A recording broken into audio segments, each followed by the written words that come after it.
इथे आपण सर्वप्रथम गव्हाचं पीठ घेतलेलं आहे पीठ मळण्यासाठी आणि यामध्ये आपण मीठ टाकत आहोत। मीठ टाकूनच मस्त एकजीव करून घ्यायचं पीठ आणि त्यानंतर थोडं थोडं पाणी टाकून मळायचं।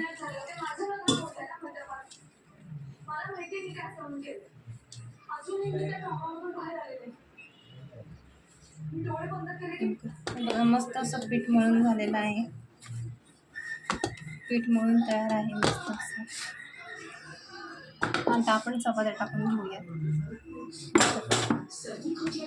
हे बघा मस्त असं एक उंडा घ्यायचा आणि त्याला असं दोन्ही साईडून तेल लावून असं चापट करायचं फोल्ड करून आणि हे पिठामध्ये घोळून घ्यायचं। याला पीठ लावून घ्यायचं आणि असं उलटं ठेवून याला हलक्या हाताने असं प्रेस करायचं, लाटायचं।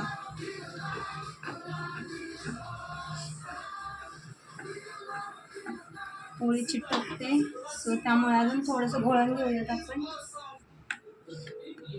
आणि अजून हलक्या हाताने लाटून घेऊयात।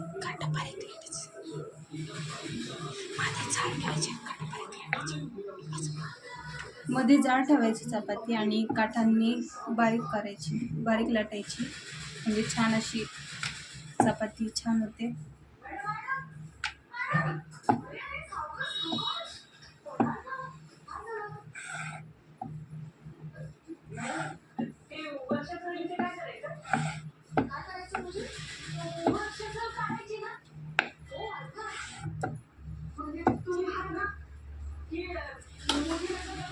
बघा मस्त अशी चपाती आपण लाटून घेतलेली आहे आणि तवा गरम झाले की नाही हे असं हात लावून बघायचं, असं हात थोडंसं वरती करून आणि त्यानंतर तवा इथे तपलेला आहे, चपाती आपण तव्यावर टाकून घेऊया। सो चपाती कशी भाजायची तेही मी तुम्हाला सांगते।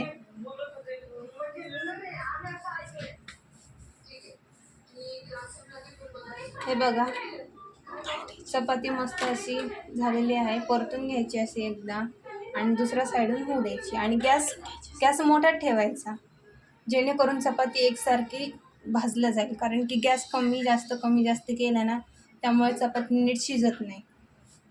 सो हे बघा बघू शकता तुम्ही चपाती अशी झालेली आहे म्हणजे दुसरीकडून। सो अशी हाताने फिरवायची मस्त, अशी काही चपाती बनते ही। बघू शकता चपाती अशी काही झालेली आहे। सो अशी चपाती झाली म्हणजे हे बघा अशी सगळीकडून शिजली म्हणजे चपाती झालेली आहे। या साईड पण दाखवते तुम्हाला, हे बघा या साईडून पण बघू शकता तुम्ही चपाती झालेली आहे। तुम्ही ही दुसरी चपाती आहे माझी, ही हे बघा अशी काही शिजत आहे। हे बघा अशी काहीतरी चपाती शिजलेली आहे सगळीकडून, हे बघा बघू शकता तुम्ही। आणि हे बघा सगळ्या साईडून शिजलेली आहे। अशी चपाती शिजली म्हणजे चपाती झाली असं समजायचं।